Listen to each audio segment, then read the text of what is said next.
हमारे पास graphically coordination में सबसे पहले हमारे पास डेरिवेशन ऑफ फर्स्ट इक्वेशन में हमारे पास ये इक्वेशन आता है b + a।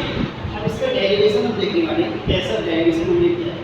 सबसे पहले इस ग्राफ को देखना, हमने जो ग्राफ बनाया है ना, सबसे पहले इस साइड हमने लिखा वेलोसिटी, इस साइड लिखा हमने टाइम, ठीक है। और यहाँ पे हमने लिखा है o और a जो है हमारा, ये क्या है हमारा इनिशियल वेलोसिटी। अब हमारा जो b और c जो है हमारे पास फाइनल वेलोसिटी, और यहाँ c और d जो है ये भी हमारा इनिशियल वेलोसिटी। यहाँ o और c हमारे पास क्या है टाइम, वही a और d के हमारे पास टाइम किया जाएगा, ठीक है। इसी को हम ये दे देते हैं, let us draw a parallel line. हमने पैरेलल लाइन बनाया, इसका ad के पैरेलल हमने बनाया oc, ad के पैरेलल हमने oc को बनाया है, ठीक है। ये तो हमने पहले बनाया है। अब a और जो b हमारे कांस्टेंट वेलोसिटी को डिनोट करता है। सबसे पहले से देखते हैं ग्राफ के हिसाब से हमने क्या देखा कि हमारे पास bc, पहले इधर हम bc लिखते हैं, bc हमारे पास आएगा, तो हमारे पास bc हो गया, हमारे पास bc है, हमारे पास b और OA जो है हमारे पास क्या है u है, और इसके बाद OC जो है हमारे पास क्या है p है। ये चीज़ हम देख लेते हैं। तो हमारे पास BC इक्वल टू हमारे पास क्या आता है, BC इक्वल टू यानी कि अगर देखें तो रेक्टेंगल का फॉर्मूला तो BC इक्वल टू हमारे पास BD + DC आ जाता है। इसका BC और BA equal to BD + OA आ गया हमारा। अब इसी में हमने क्या किया, BC की जो वैल्यू थी हमने क्या की, और OA की जो वैल्यू थी हमने इसको पुट कर दिया। तो BC की वैल्यू हमारे पास B है, B क्या है हमारे पास, B को हम कहते हैं फाइनल वेलोसिटी, U को कहते हैं इनिशियल वेलोसिटी। ये तो सबसे पहले याद रखना है, सबसे ज़्यादा बच्चे इसमें कंफ्यूज होते हैं कि B और U में कंफ्यूज होते हैं कि B क्या है, U क्या है। U हमारे पास इनिशियल वेलोसिटी है और B क्या है हमारे पास फाइनल वेलोसिटी है। इसके बाद आ जाते हैं हम नेक्स्ट वाले पे, B = BD + U आ गया। अब हमने क्या किया, हमारे पास BD दे रखा है, BD दे रखा है ना, हमारे पास क्या है BD, ये BD हमें नहीं पता, लेकिन हमें BC पता है, हमने BC को पुट किया। तो हमें क्या किया, BD = BC BD = B - C हमने मान लिया, इसको मान लिया, तो फर्स्ट इक्वेशन मान लिया, ठीक है।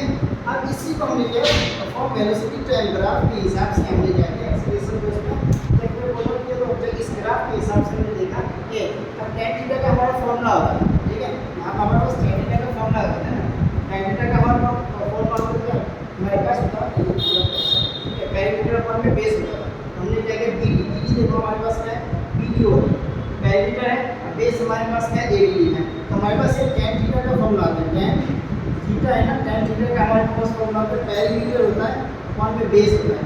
इसके बेसिस पे हमने इसको नोट डाउन किया, ठीक है, इस चीज़ को ध्यान रखना।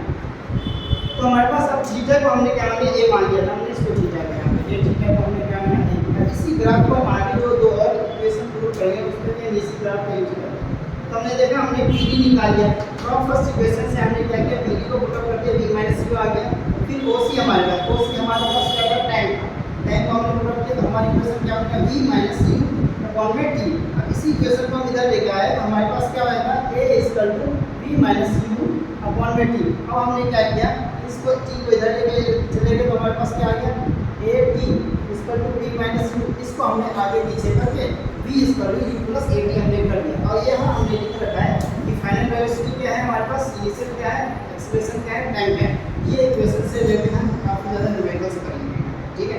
इसको हम देखते हैं, हमने इक्वेशन जो प्रूव किया हमने B = U + AT, उसी के बेसिस पर क्या करना है, यहाँ पे न्यूमेरिकल्स करेंगे। हमारा NCERT का सबसे पहला न्यूमेरिकल्स है। तो NCERT में एक न्यूमेरिकल दे रखा है, न्यूमेरिकल्स है क्या हमारे पास, a trolley while going down an inclined plane। Trolley तो लोग देखा मॉल में उधर ट्रॉली निकल जाते सामान में, ट्रॉली होती है, तो बोला है कि उसको देखे कि हम इसके इंक्लाइंड प्लेन कैसा होता है, इस तरीके से इंक्लाइंड प्लेन होता है, इस तरीके से ये इंक्लाइंड प्लेन होता है, ठीक है। अब इंक्लाइंड प्लेन पे देखेंगे, उसका एक्सप्रेशन हमारे पास दे रखा है क्या, 2 सेंटीमीटर सेकंड इनवर्स स्क्वायर, ठीक है। हमें निकालना क्या, हमें वेलोसिटी निकालना है, वो भी 3 सेकंड में, यानी कि हमें मान लो हमारे पास u हमारे पास क्या दे रखा है, u हमारे पास 0 दे रखा है, तो हमें क्या निकालना है, हमारे पास फाइनल वेलोसिटी हमें निकालनी है।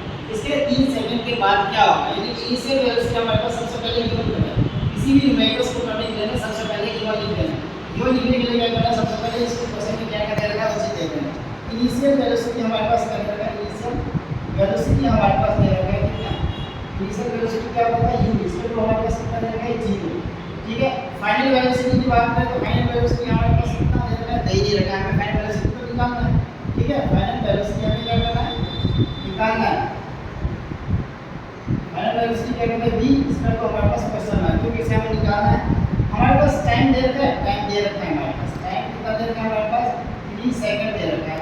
उसके बाद एक्सीलरेशन हमारे पास क्या दे रखा है, एक्सीलरेशन हमारे पास दे रखा है, लेकिन हमारे पास 2 सेंटीमीटर सेकंड इनवर्स दे रखा है। अगर इसको अगर कन्वर्ट करना है ना इसमें मीटर पर सेकंड इनवर्स में कन्वर्ट करना है तो हमें क्या करना है 100 से इसको क्या करना पड़ेगा डिवाइड करना पड़ेगा। तो 2 अपॉन में हम क्या करते हैं 100 तो हमारे पास कितना आएगा 0.02 मीटर सेकंड इनवर्स स्क्वायर। ठीक है, ये आ गया हमारे पास। अब इसी के बेसिस पे फॉर्मूला हम करते हैं v = u + at। अब इसी के बेसिस पे हम लिख दो यहाँ पे क्या क्या दे रखा है v, तो निकालना u कितना है 0 दे रखा है, a कितना दे रखा है हमारे पास a दे रखा है हमारे पास 0.02 इनटू हमारे पास t कितना दे रखा है 3, इसको मल्टीप्लाई कर दो आंसर निकाल दो 0.06 मीटर पर सेकंड इनवर्स आ गया हमारा आंसर। ये हमारा फाइनल आंसर है। ठीक है, ये एंड पॉइंट।